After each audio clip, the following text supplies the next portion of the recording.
আসসালামু আলাইকুম প্রিয় দর্শক, ঘরোয়া কৃষক কিষানির নতুন ভিডিওতে শুভেচ্ছা অভিনন্দন। আমাদের হাজি ভাই, এটা হচ্ছে বর্ষা মৌসুম খরিফ 2।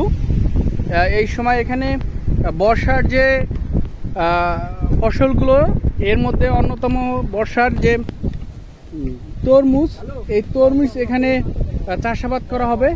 এখানে মালচিং করা হয়েছে যাতে বর্ষার বৃষ্টির পানিটা ভিতরে না যায়, এজন্য আর কি মাটিটা শুষ্ক থাকার জন্য এই মালচিংটা মূলত এই সময়টা করা হয়েছে আর ঢেকে দেওয়া হয়েছে। আর এখন পর্যন্ত এখানে বীজ রোপণ করা হয় নাই।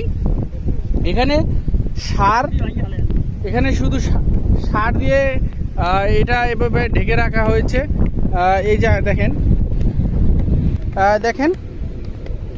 এখানে সার দিয়ে ঢেকে রাখা হয়েছে। এটা মুগুর দিয়ে হাত দ্বারা এটা মাটিটাকে ছোট ছোট ঢিলাগুলো ভেঙে ছোট ছোট গুঁড়ো করা হচ্ছে। এরপরে এখানে যে তরমুজের বীজগুলো এখানে রোপণ করা হবে।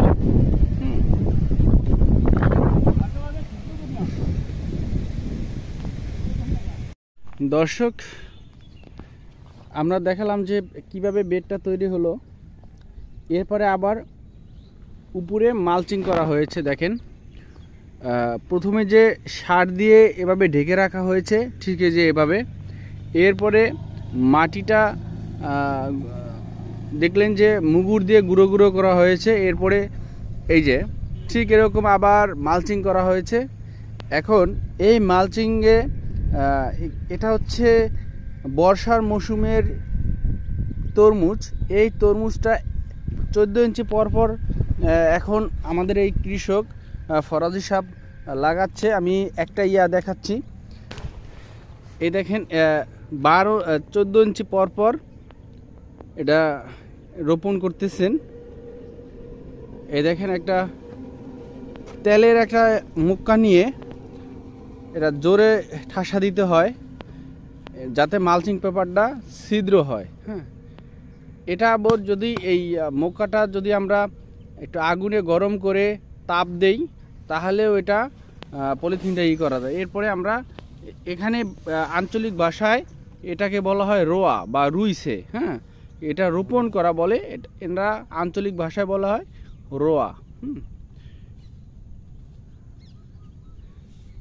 এটা হচ্ছে বর্ষার মৌসুমের